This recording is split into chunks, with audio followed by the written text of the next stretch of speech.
So here's a different perspective to start a review.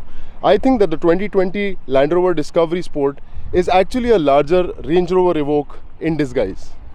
What it gains and what it misses is what I'm going to be telling you in this review.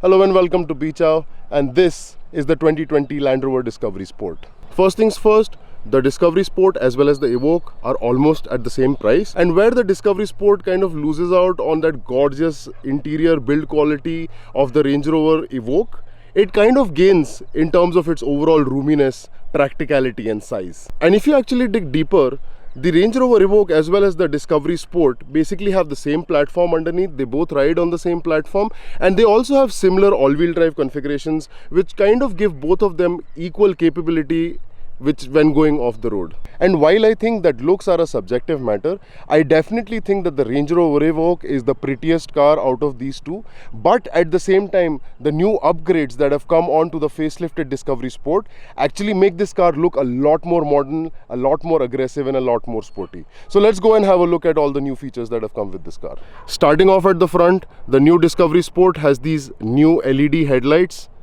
and they have also got this new DRL system which actually turns into a turn signal indicator. It's also got this new chin which looks kind of like the car is upset at you, but with the new headlights sitting a lot inside the width of the car, it actually makes it look very aggressive and very muscular.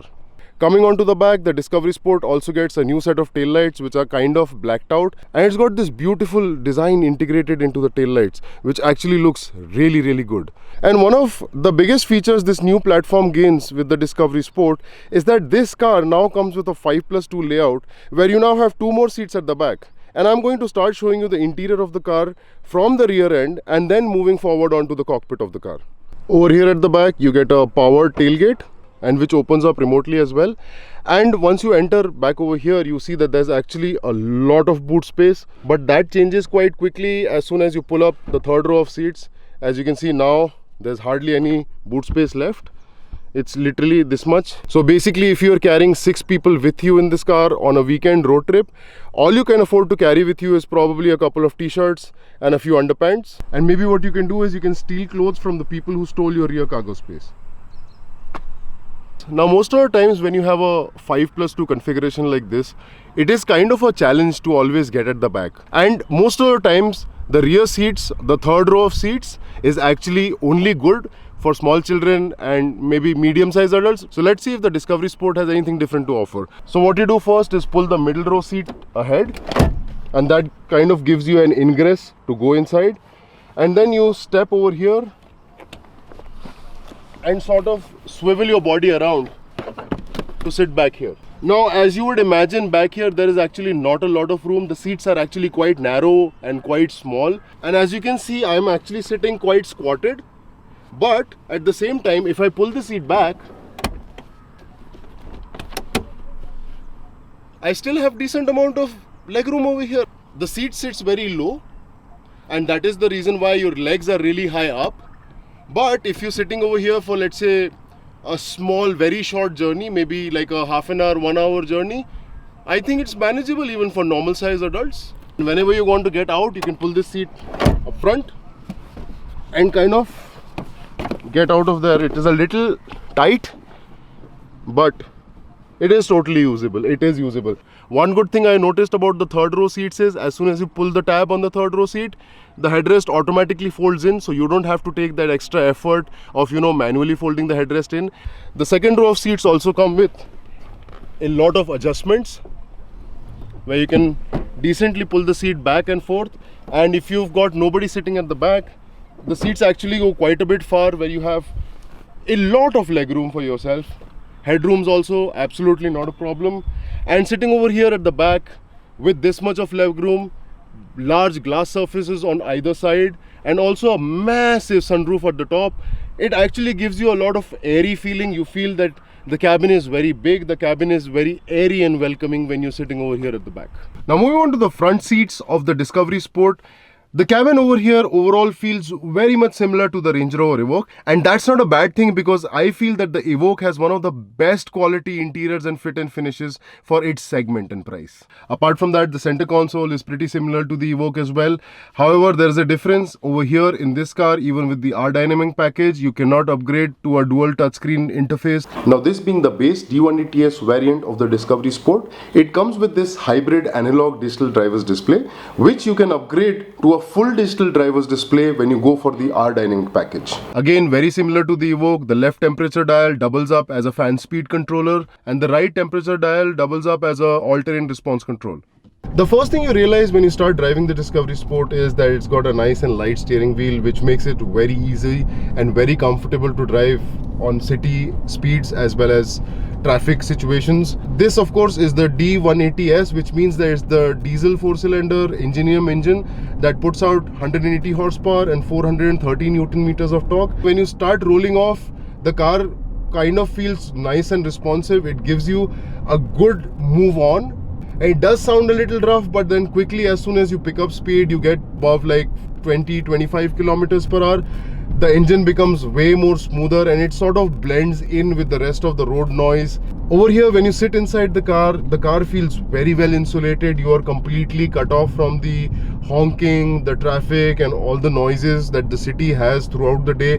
You're completely cut off from all that and you kind of sit nice and comfortably over here inside, where even right now I don't have to actually yell in front of the camera. I'm actually kind of whispering and I'm pretty sure that you can hear. The second thing you notice in the Discovery Sport from the previous generation car is that the suspensions have gone a little soft, and I think that makes sense because the Discovery Sport in its 5+2 configuration is kind of set up more to be a family oriented car. And we had the previous generation Discovery Sport with us about a year and a half earlier, and we had taken it from Pune to Goa.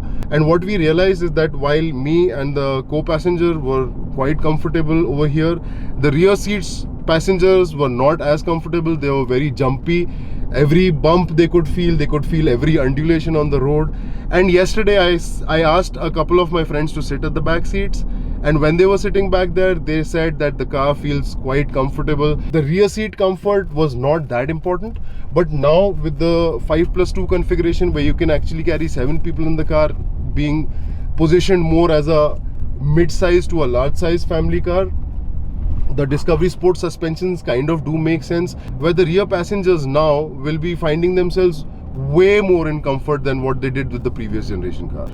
Even over these kind of bad bumpy roads, the Discovery Sport kind of lumps along. It sort of flattens out most of the bad roads and the bad patches on the road, and in that kind of a way, the ride quality, especially in cities, bad and broken tarmac roads, ride quality is very nice. The D180S Evoque and the D180S Discovery Sport share the same engine. It's the same 4-cylinder Ingenium diesel engine in both cars with the same amount of torque and the same amount of horsepower. But here in the Discovery Sport, it feels kind of a lot more linear compared to the Evoque, where in the Evoque, the engine used to sort of give you a nice chunky burst of torque and acceleration, and you could feel that sportiness from the engine. But over here, the engine is kind of mellow in its tune, where it doesn't give you that urgency, it doesn't give you that sudden surge of acceleration and torque. When you want to overtake something on the highway, this thing has got decent amount of punch, where you're not waiting around too long for the turbo to spool in or the car to drop down a gear before it could, give you that burst of acceleration which you need to overtake somebody before that window of overtake closes. So in that ways, this car actually works very well on the highway. The brakes are pretty good in stopping such a big massive car. The Discovery Sport is about 200 kgs lighter than the Range Rover Evoque, and probably that combined with the shorter wheelbase on the Evoque actually feels a lot more dynamic in the way it drives and in the way it steers when you're on medium or even high speed corners. Whereas at the same time, the Discovery Sport, it does feel planted. Don't get me wrong, it does feel quite nicely planted into the corners. It's not the kind of car you want to go fast because there is quite a bit of body roll. Steering, as I said, while it is precise, it will go exactly where you point it and there's not a lot of delay. So the terrain response 2 system which is there in the Evoque as well as this car is kind of seamless in a way where it automatically switches between different modes, so you as a driver doesn't need to worry or doesn't need to put your brain behind what is the right kind of mode for me at this particular setting or under these particular surface settings. And that combined with the incredible ground clearance that you get with the Discovery Sport, you kind of feel unshakable no matter what kind of terrain you are planning to go over. And that kind of ease of use, I think, is a big advantage for a lot of people. So now, this being a modern updated Land Rover, it also comes with a few driver assist features as well. Apart from the cruise control, there is also a lane keep assist feature in this car as well, where if you have lane markings on the road, the car will ensure that it stays to a particular lane and doesn't move out of it. So all you need to do is kind of just hold on to the steering wheel.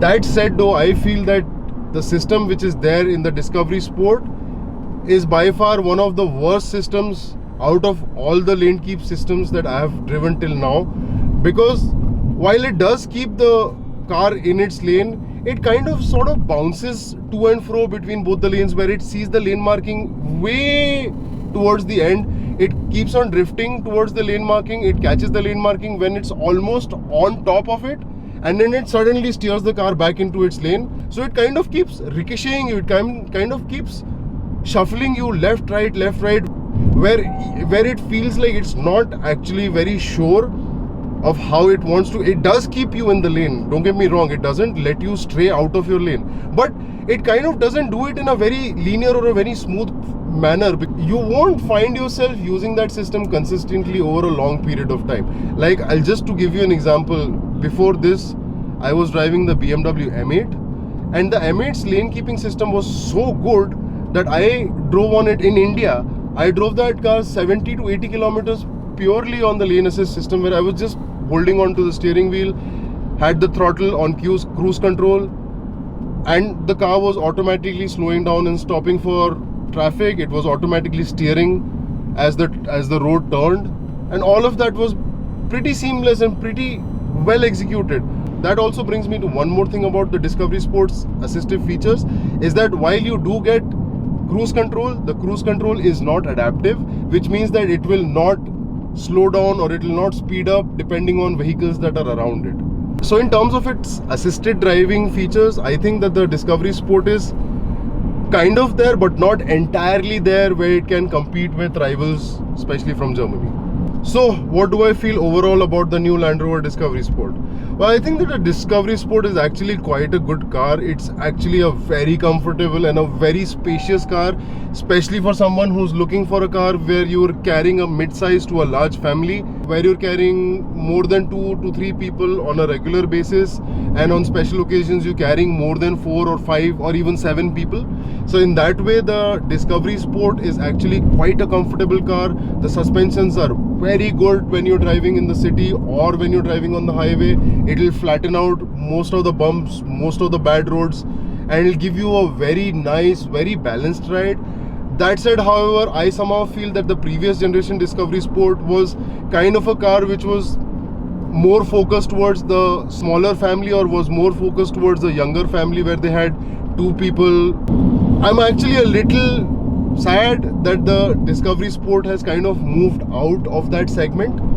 But at the same time, I'm also happy that the Discovery Sport is now much more pliant car. It's a much more usable car for not just 2 people who are sitting in the front seats, but also people who are sitting in the second row as well as the third row.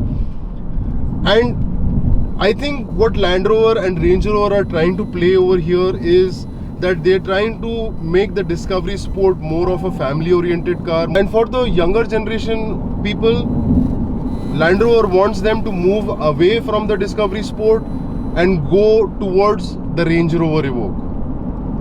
Being very similarly priced, I don't find that to be a problem. I think that that's a good strategy, because the Evoque is more tuned and it's more set up for sporty rider handling feel, despite of its size also being increased recently.